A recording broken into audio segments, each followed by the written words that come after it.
You know, there's a reason Christmas Eve has always been a night for stories. And I don't just mean the happy, comforting kind. I mean the chilling, the ones that really thrive in the dark. It's a very old tradition. It is. It was really cemented during the Victorian era. You have to think about it. The nights were incredibly long. Winter was brutal, and families would just huddle by the fire. Right. And telling stories was the entertainment. Exactly. But it was more than that. They were telling these stories because they genuinely believed that the boundary between the living and the dead was at its thinnest during the winter. A belief that has its roots, way back in ancient pagan tradition. It's the perfect psychological setting for fear. It really is. When the world outside just goes cold and dark and all the modern comforts we take for granted, electricity, easy communication, when those disappear. People inevitably look inward, or they look to the old belief, the folklore that explains the inexplicable. Yeah, and we're talking about a time when folklore and superstition weren't just, quaint legends people told their... Oh no, they were a living, breathing, and sometimes, as we'll see, a lethal part of daily reality. Exactly. But today, we aren't sticking to fictional ghosts or simple parlor tricks. Right. We're taking that atmosphere, that feeling of dread and that thin boundary, and we're turning it toward 3 extraordinary true crimes. These are cases where the line between what's real and what people believe, between meticulous detection and just pure calculated deception was stretched to its absolute breaking point. What's truly fascinating here, and I think you'll agree, is how often the why of a crime, the actual motive that lets a person commit true horror, is less about their own individual pathology. And much more about a kind of cultural or systemic acceptance. Yes, we're going to see 3 really stark examples of this. First, how a deeply embedded superstition can completely override basic human empathy. Then we'll see how scientific innovation emerged from the gruesome necessity of proof. And finally, how sheer, unwavering entitlement created the perfect conditions for unimaginable horrors to be hidden in plain sight. It's a deep dive into motive, method, and madness. Okay, let's unpack this. Our mission today is focused entirely on 3 specific points. First, we're going to travel back to rural Ireland in the 1890s to examine the terrifying power of ancient folklore. And not just as a belief system, but as an actual justification for a modern murder. Then we're diving into a really gruesome German crime that, ironically, sparked the very dawn of modern forensic science. This is where guesswork gets replaced by irrefutable scientific fact. It's a huge turning. And finally, we'll look at a chilling story from China, where systemic power and a professional social mask enabled a killer to operate for years without anyone suspecting a thing. These stories are, they're packed with shocking details and connections that really redefine what we think we know about motive and justice. They demand a deep examination. So let's start. Our first story begins with Bridget Cleary. We're in the heart of rural Tipperary, Ireland in 1895. And the historical sources really paint a complex, beautiful, but also deeply unsettling picture of this world. It's a world that's caught really squarely between the 19th and the 20th century. Absolutely. On one hand, you have the beginnings of modernity. The new railways are coming through, there are telegraph lines. And crucially for this story, Bridget's own prized possession, a state-of-the-art Singer sewing machine. That sewing machine, it isn't just a detail. You could argue it's the core engine of the tragedy that unfolds. You'd blame that. Well, Bridget was 26. She's described in all the accounts as clever, lively, and this is the key, financially self-sufficient. She was a dressmaker, right? And she kept hens. Exactly. She sold eggs. Her dressmaking skills were in high demand. She earned her own income. She had her own clients, and she controlled her own money. Which was, a radical break from the traditional patriarchal norms, especially in a place like rural Tipperary at that time. A huge break. And that independence, that was the poison that was running through her marriage. Tell us about her husband, Michael Cleary. Michael was older. He struggled constantly to find steady, reliable work. He was often just doing itinerant labor, odd jobs here and there. So not a great provider. Not by the standards of the day. He grew up expecting a very traditional Catholic marriage where he was the unquestioned provider and the head of the household. And Bridget's success completely upended that. It did. When her work essentially made her the main source of income, when her sewing machine provided them with the bulk of their comfort, it led to this profound jealousy and resentment. A deep sense of embarrassment. Absolutely. The tension was already there. It was quiet, but it was corrosive. And then you have to consider Michael's family background. What do we know about that? We know his mother had a history of severe mental illness. She'd actually spent time institutionalized in a psychiatric hospital. Okay, so that's a factor. It's a huge factor. So when Bridget falls ill, Michael's deep underlying unease about sickness, about instability, about anything that challenges his sense of control, it's instantly heightened. He's already operating with a highly volatile mix of insecurity and, maybe inherited anxiety. And that initial spark comes on a Monday, March 4th. Yes. Bridget goes out to deliver some eggs, and according to the local accounts, she stopped near the Kylan-Grana Hill ferry fort. And these forts were a big deal in the local folklore. A very big. These are the ancient circular ring forts you find all over Ireland. They were believed to be the domain of the AOC, or the good people. The fairies. Right, but not the cute, sparkly kind. These were unpredictable, powerful, and deeply dangerous if you provoke them. So she comes back from near this ferry fort, and what happens? She's violently ill. A high fever, extreme shivering, a bad cough. She can't breathe properly. Sounds like pneumonia or severe bronchitis. It probably was. But the local fear sets in immediately. The illness is severe, the roads are bad, and the nearest physician, a Dr. Green, is delayed for days. So there's a vacuum of modern explanation. Exactly. And the locals, they're already defaulting to the old explanation. The local priest, Father Ryan, even visits to administer communion and last rites. So they think she's dying. They do. But before any modern medicine or even religious comfort can take hold, the entire narrative shifts. And it shifts because of one man. The local storyteller, Jack Dunn. The Shawnee. Precisely. In a pre-literate or highly traditional society, the Shawnee holds immense sway. He's the keeper of the stories, the interpreter of the unnatural. So he visits her bedside. What does he see, or what does he claim? He sees her pale, exhausted, trembling from the fever. But he doesn't focus on the symptoms of sickness. He focuses on what he calls unnatural details. Okay. He tells Michael and all the assembled relatives that the sick woman lying in the bed is not Bridget. So who is it? It's a changeling, a sickly fairy spirit left behind after the real, beautiful, spirited Bridget was stolen away by the good people. And what's his proof? It's completely subjective. He says she looked too fine, too sharp-featured, and this is the most bizarre part. He claims she was mysteriously 2 inches taller than the real. 2 inches taller? That's absurd. How could he even tell? He couldn't? Not really. But that specific detail, the height, is critical. Changelings were believed to be illusions, projections that were just slightly off from the human they were mimicking. And for Michael, this is all he needed to hear. It was the ultimate validation. For a man who was already resentful of his wife's sharpness, her independence, Jack Dunn's words were a godsend. It reframed the whole situation for him. Completely. He wasn't simply losing his wife to some miserable, mundane disease. No. He was now fighting a supernatural, deceptive entity that was trying to steal his home. This belief system, it didn't just give him an explanation. It gave him permission. It allowed him to transition from a worried, impotent husband to a violent participant in what he saw as a necessary, life-saving ritual. So the rituals begin almost immediately. They do. Michael, now viewing his wife as this hostile entity, goes to a local fairy doctor, a man named Dennis Gay. And he comes back with a cure. Yeah, bitter herbal concoction. And it was mixed with milk. Why milk? Fairies supposedly craved milk. So this mixture was meant to either poison or expel the fairy spirit. And Bridget, she didn't take this willingly. Not at all. She was forcibly restrained by 3 strong male cousins, her own relative, while Michael brutally forced this mixture down her throat. It's just horrific to even imagine. And the escalation of the psychological terror, astonishing. It wasn't just the bitter herbs. What else did they do? They splashed holy water across her body, which you might see as a standard purification ritual. More. Yes. They mixed the holy water with urine. Urine? Why? It was a filthy, humiliating substance, deliberately meant to repel the fairy spirit. The idea was to make the human body an unbearable, contaminated vessel that the changeling would be forced to abandon. So it was about defilement, the shame she must have felt, strapped down and covered in filth by the men of her own family. It's unimaginable. And it gets worse. Of course it does. Michael then heats a metal poker in the fire until it glows a searing red.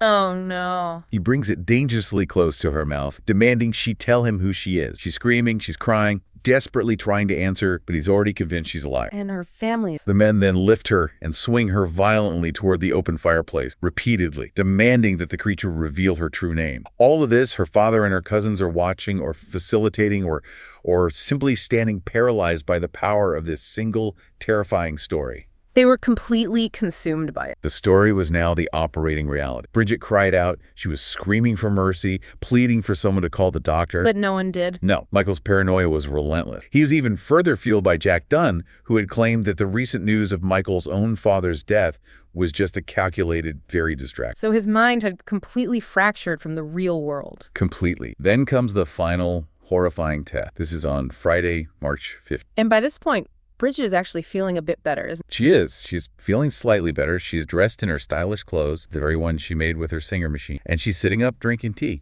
And she makes a perfectly normal human request, She asks for milk in her tea. which, for Michael, is the final proof. Exact. For a man now completely convinced of the changeling narrative, this is the nail in the coffin. Fairies crave milk, therefore she must be the deceiver. He confronts her. He does. And she pushes back, maybe out of frustration or just sheer terror. She tells him that he has fairies on the brain. And that might have been a reference to his own family's history of mental... It very likely was. And it strikes a nerve deeper than any physical assault. So what does he do? He grabs 3 pieces of jam spread bread. This isn't random. This is the sacred test. The ritualistic use of the number 3, which holds ultimate power in fairy law. He demands she bread. And answer a question. Are you Bridget Boland, the wife of Michael Cleary, in the name of God? And she answers yes to the first. She does. But on the 3rd piece, she hesitates. Why? We'll never know for sure. Maybe from fear, maybe physical exhaustion. Maybe she was just trying to formulate a refusal to just stop the madness. But that single momentary pause. It was the fatal flaw in the ritual. And Michael snaps completely. He shoves the final piece of bread into her mouth. He chokes her, knocks her down, and violently drags her half-naked body across the dirt floor toward the fireplace. He then pours lamp oil over her, the kerosene they used for light, and he thrusts a flaming log from the fire against her, setting her body ablaze. And the witnesses? Her family. That's the most damning part of the test. Her father, Patrick Boland, her cousin, Joanna Burke, they all watched as Bridget burned to death on her own kitchen floor. How is that? They were either so terrified by the changeling fiction or so obedient to Michael's rage that they simply let her die. And Michael himself. He was utterly detached. He just stood there repeating, "She's not my wife, she's an old deceiver." Unbelievable. He then buried her charred remains in a shallow ditch near the very fairy fort where his paranoia had first begun, still desperately clinging to the belief that the real Bridget would somehow return. Riding out of the fort on a white horse? Yes, and he went back there for 3 subsequent nights to wait for her. So how did this all come to light? The cover story must have crumbled. It did. When Joanna Burke, the cousin, finally broke rank, Michael had forced her to swear a solemn oath that she would remain silent, but she couldn't. She went to the police and told them everything. The body was discovered, and the trial began. And it became a sensation, but the outcome, given the calculated brutality of the crime, remained shocking. He wasn't convicted of murder? No. Michael Cleary was found guilty only of manslaughter and sentenced to 20 years. Her father, Patrick Boland, was also convicted and received 6 months of hard labor. Manslaughter. On what ground? The court argued the clear intent to kill was technically missing. Michael, they ruled, was operating under the delusion that he was fighting a supernatural entity, not killing his wife. So they bought his story. They framed the crime as a lethal mix of fear, superstition, and brutal ignorance, which lowered the charge from murder to manslaughter. And this verdict immediately made the case political dynamite. Oh, absolutely. Yeah. British opponents of Irish self-government seized on the Cleary case as absolute proof of Irish background. They used it as a political weapon. They did. They sensationalized the headlines, calling her the last witch burn, and used the superstition to argue that the Irish people simply could not be trusted to run a modern, self-governing state. So they leveraged the folklore for their own gain. Yes, but in doing so, they missed the true silent motive. The tragedy wasn't just about fairies. What was it about? It was about a rigid patriarchal society. It was about a man who was unable to handle the shame of his financial dependency on his wife. And he found the perfect ancient cultural script. The changeling legend, to justify the elimination of an independent modern woman who dared to challenge his fragile status. Her independence unsettled him. Deep. And the folklore provided a ready-made weapon. The system, even the court, chose to categorize it as ignorance rather than outright malevolence. Why do you think they did that? Perhaps to avoid examining the deeper, more toxic gender and economic tensions that were the true root cause. It allowed Michael's personal failure to be framed as a societal error rather than his own evil. Which brings us to a crucial point. We've just seen the catastrophic failure of subjective belief in Ireland. Yes, we have. The authorities, the court system, they ultimately let a cultural fiction influence the verdict. They allowed a brutal crime to be written off as mere ignorance. And that systemic failure,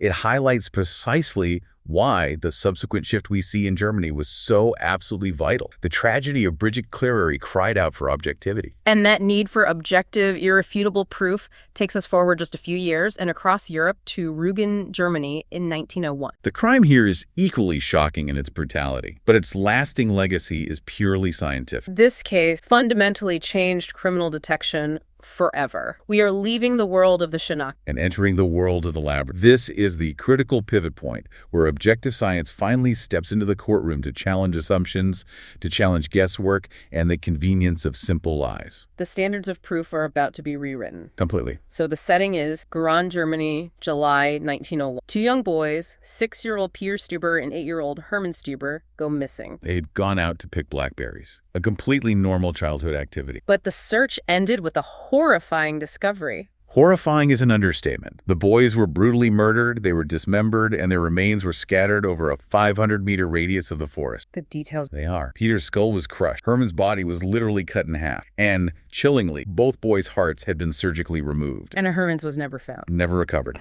The police, they immediately recognized the signature of the crime. They did. The gruesome nature, the mutilation, the dismemberment. It was nearly identical to recent reports of sheep mutilations in the nearby area. And their suspicion immediately fell on one man. Ludwig Tesno, the local mad carpenter. And the police had a history with Tesno. He wasn't just some random suspect. Not at all. He was the prime but ultimately untouchable suspect 3 years earlier in 1898. For a different crime. An uncannily similar murder of two 7-year-old girls, Elsa Langmeyer and Hannelore Heidmann, at a place called Lechting. So what happened in that 1898 case? Why was he untouchable? The 1898 case was a profound failure of 19th century detection. That murder also involved butchering and dismemberment in a forest. And they had witnesses. Witnesses had seen Ludwig Tesno walking out of the area shortly after the crime with dark stains visible on his clothes and his... So they arrested him. They did, but his defense was simple, yet for the time it was airtight. What did he say? He said he was a carpenter, and he claimed the stains were nothing more than wood dust. And they had no way to prove otherwise. Exactly.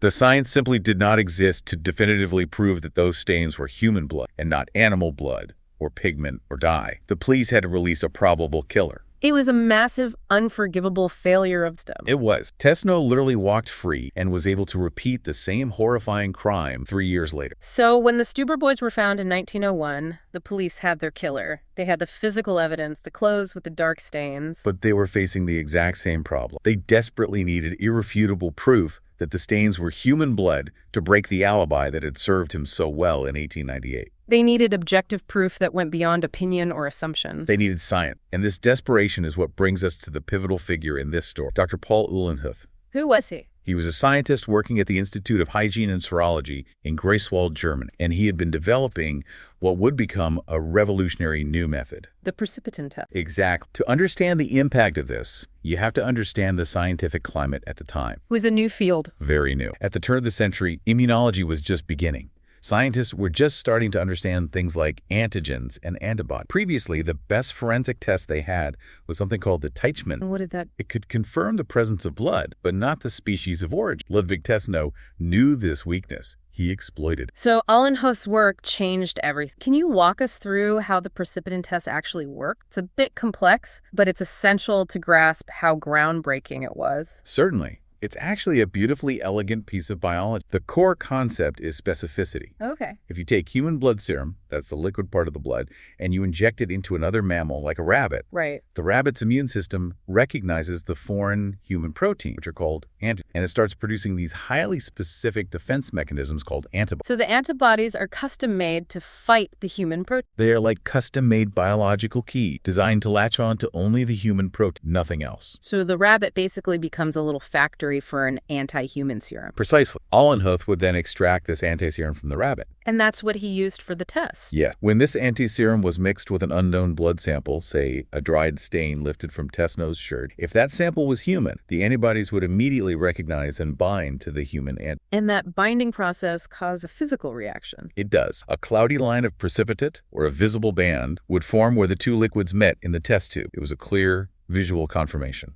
And if the stain was from a sheep or a pig or critically would die, No reaction would occur. Nothing at all. this provided an objective, precise, and repeatable biological fingerprint for blood. It did. It moved the evidence from, well, it looks like blood, to this is definitively human blood, derived from species-specific protein. It was a quantum leap. So the dried bloodstains on Ludwig Tesno's clothes. They were meticulously scraped and tested using this brand new precipitant method. And the result was definitive. The stains were confirmed to be human blood. This was irrefutable evidence. It became the centerpiece of the prosecution's case. And it was the first time this was ever used in court. It marked the first time the human-specific blood test was used in a criminal investigation anywhere in the world. It set a global precedent. This is truly the origin story of modern forensic science. It absolutely is. Ludwig Tesno was convicted, finally held responsible for the murders of the Stuber boys, and implicitly for the murders of the two girls in 1898, since the test now invalidated his original alibi. What happened? He disappears from the historical record shortly after his conviction. It's very likely he died in custody, but his name is cemented in legal and scientific history. This case is just monumental. It marks a critical turning point where the old world of subjective guesswork, of confession under duress,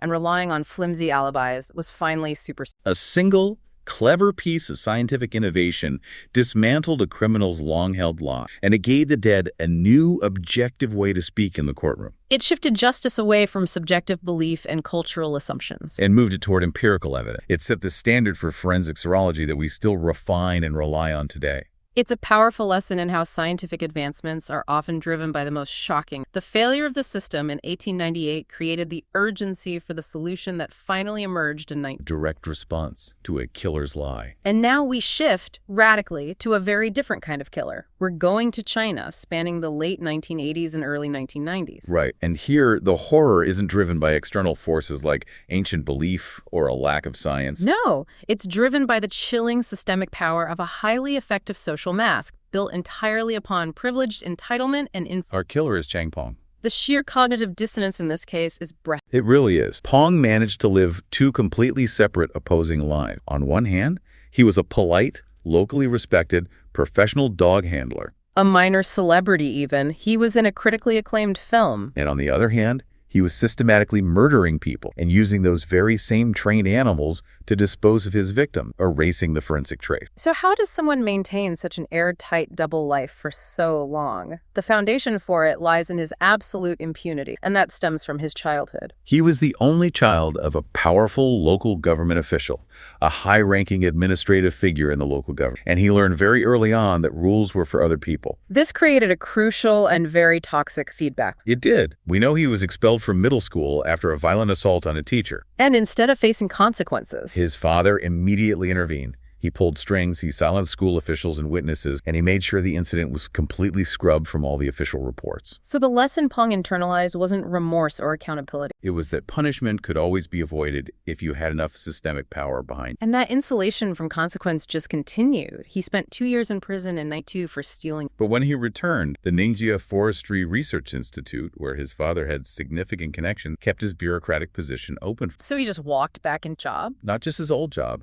He was allowed to move back into the compound house, almost as if his prison time was just a minor, temporary And this safety net is what allowed him to develop his operational cover. Exact. He returned to his government job, and he began breeding and training large, aggressive wolf dogs. Massive crossbreed and a lot of... At any given time, he had 20 or more, and the constant aggressive barking and noise just became the normalized background sound for his neighbor. His specialized profession as a reputable breeder became the perfect noise-filled cover. It hid his horrific activities in It really did. His violent urges first transitioned to murder in March of 1980. Yes, he met a 23-year-old woman named Jiao on a train, and he lured her with charm and promises of job connect. A manipulative technique he would reuse again. It was his go-to lure. After spending the night with her, he decided he wanted her gone. The murder itself was brutal and impulsive. Very. He struck her on the head with a pair of pliers he was using to fix a dog cage, and then he strangled her. But the disposal method is where Chang Pong truly found his identity as a killer. He left her body in the courtyard,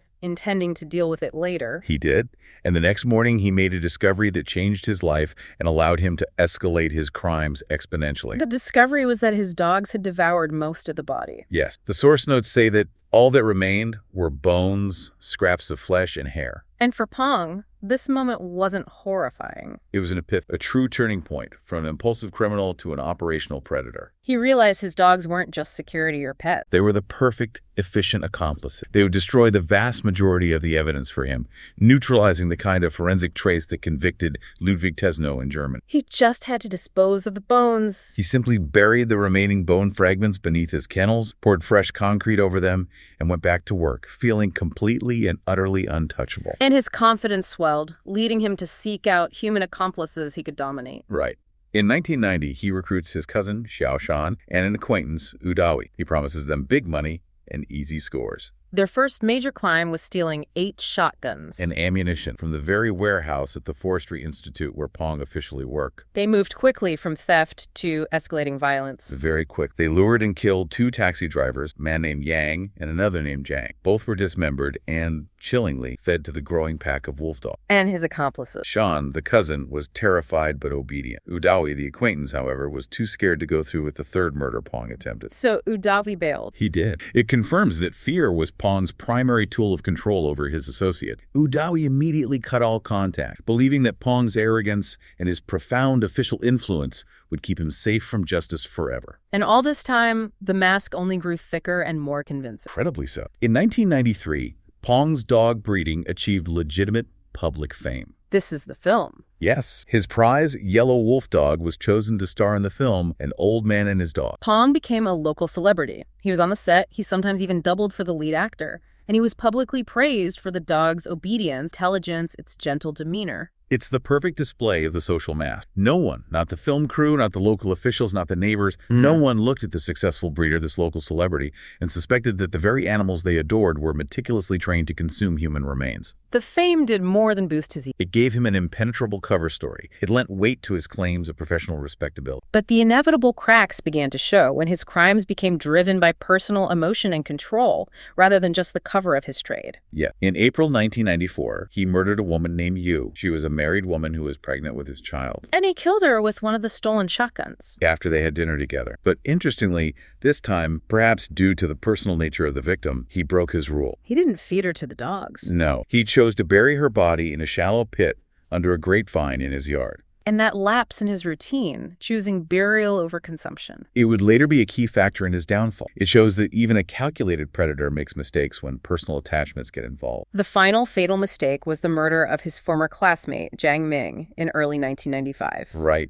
Ming made the mistake of bragging that he was carrying 1.5 million yuan for a cashmere wool deal. A massive sum of money. A sum that completely overwhelmed any caution left in Pong. He laced Ming's tea with sleeping pills, and in a final act of control, he tried to force his accomplice, a man named Sanwei, to fire the fatal shot. And Sanwei refused. Terrified, he refused. So Pong fired the shot himself, and that body was also buried right next to you under the grapevine. The investigation finally begins when Ming's wife files a missing person report. And the police quickly trace the victim's last movements back to Chang Pong's compound. When police arrived to question him, he lied flawlessly. A perfect performance. He claimed Ming had gone south to run drugs and had left his pager as collateral. But his story had holes. It was riddled with them. Investigators realized it didn't add up, so they obtained a search warrant and escorted him back to his home. And that is the moment the facade completely shattered. It is. When the police prepared to breach the perimeter, Pong's pack of 20-plus wolf dogs just erupted. They swarmed the officers, holding them back just long enough for Pong to scale the fence and bolt. Once the officers finally secured the animals, the horrific reality of his operation was revealed.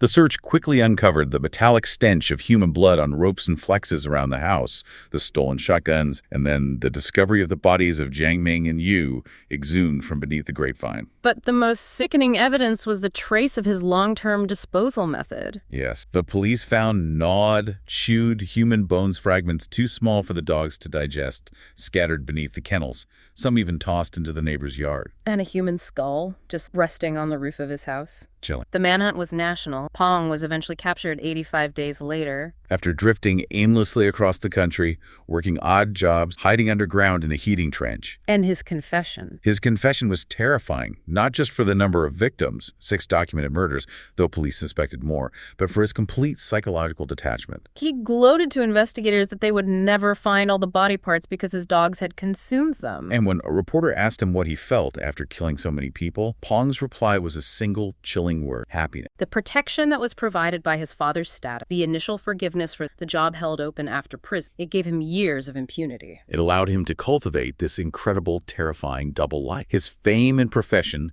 built entirely on his relationship with his animals, served as the ultimate hiding. The final symbolic act from the authorities, it speaks volumes about the level of cult terror and the depth of the systemic rot. Pong and his cousin were sentenced to death and executed immediately. And the dogs. And in a move that was equal parts symbolic and desperate, all of his dogs, including the beloved film star, were executed by firing squad. Why? The official reason given was that authorities feared they had grown accustomed to the taste of human flesh, a profound admission that the killer's method had corrupted even the animal king. The film, An Old Man and His Dog, was immediately banned. His name was erased from the credits. The cost of his entitlement wasn't just measured in the lives of his victim, but in the complete eradication of his entire legacy, down to the very tools he used to achieve his sinister fame. These 3 deep dives, spanning continents and scientific eras, they show us something definitive. They show that the horror of a crime is often inseparable from the societal structure and the dominant beliefs of its time. Right.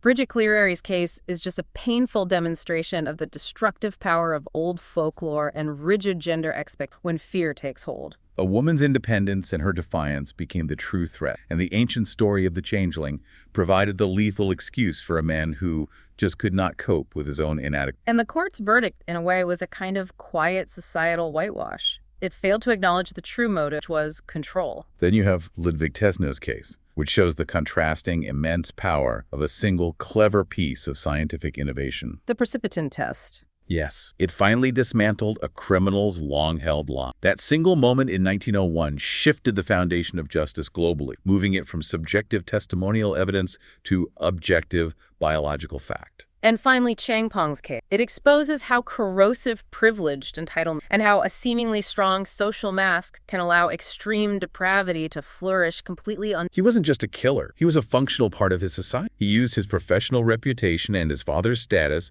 as a dual shield to turn his fame into the ultimate hiding. The most terrifying element that binds these 3 wildly different stories isn't the individual monsters themselves. No, it's the systems, social, scientific, or political, that enable them or provide them with a prepackaged justification. Whether it's Michael Cleary finding validation in a fairy legend, or Chang Pong finding protection in his father's status and his calculated charm. The criminal only succeeds when the surrounding culture permits the motive to operate unchecked. So what does this all mean for us? For you, the learner, today? In a world that is saturated with information, endless headlines, conflicting narratives, carefully curated online personas. How often do we mistake a believable story for the truth? Whether that story is political rhetoric, a flawless resume, or just a convincing charm. Are we allowing ourselves to accept these surface narratives just because they are easy to believe? And in doing so, are we letting the real toxic motives, insecurity, entitlement, or unchecked power sway? What masks are being provided by our own modern culture that might allow the next hidden killer to operate in plain sight, protected by the very reputation we admire? Something to think about long after the lights go out.